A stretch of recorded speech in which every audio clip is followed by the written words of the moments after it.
BJP आखिर ब्राह्मण, राजपूत और मनियों से इतनी नफरत क्यों करती है? 13 जनवरी को यूजीसी द्वारा रिलीज किए इस गैजेट पर एक बार नजर डाले। इस डॉक्यूमेंट में कई नियम बनाए गए हैं जिससे यूनिवर्सिटीज और कॉलेज कैंपस में होने वाले जातिगत भेदभाव को रोका जा सके। यहाँ तक आपको लग रहा होगा कि सही तो है, लेकिन कहानी इसके आगे शुरू होती है।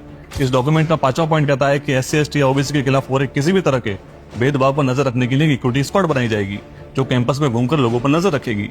ये नियम सीधा सीधा सामान्य वर्ग के बच्चों के लिए ब्लैकमेलिंग, हरासमेंट और शोषण का कारण बनेगा।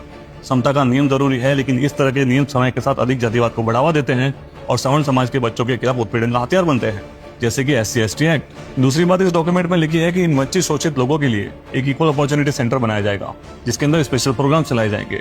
और इसी AOC के अंदर एक इक्विटी कमेटी बनाई जाएगी जो SC, ST और OBC के साथ किसी भी तरह के भेदभाव की शिकायत पर जांच करेगी।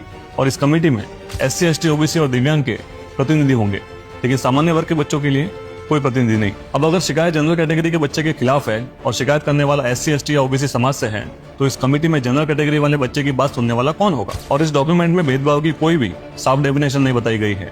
इसका मतलब ये हुआ कि अगर SC, ST और OBC समाज के किसी बच्चे को किसी टीचर या स्टूडेंट के किसी बात का बुरा लग जाए तो वो कंप्लेन कर सकता है और उसके खिलाफ कार्रवाई की जाएगी। इन नियमों के नकारात्मक प्रभाव क्या होंगे वो भी मैं आपको बता देता हूँ। इन नियमों के अनुसार शिकायत करने वाले व्यक्ति की पहचान गुप्त रखी जाएगी। इसका दुष्परिणाम ये होगा कि अब कोई भी अपनी निजी दुश्मनी निकालने के लिए भी फर्जी कंप्लेन कर सकता है। ये लोग कॉलेज कैंपस में आपके भगवान पर कोई भी फर्जी टिप्पणी कर सकते हैं। अगर आपने पलट कर जवाब दिया तो आप पर भेदभाव का आरोप लगाकर कार्रवाई की जा सकती है। 5000 वर्षों के शोषण की कहानियां बेचकर इसी तरह सवर्ण समाज को निशाना बनाया जाएगा और इस तरह के कानून देश के एक बहुत बड़े वर्ग को मानसिक प्रताड़ना और नरसंहार की ओर ढकेल रहे हैं। और हो सकता है आने वाले दिनों में सवर्ण समाज अपने ही देश में शरणार्थी बन जाए। 1980 यानी कि जब से बीजेपी अस्तित्व में आई है, सवर्ण समाज इस पार्टी को हमेशा एक तरफा समर्थन देता रहा है।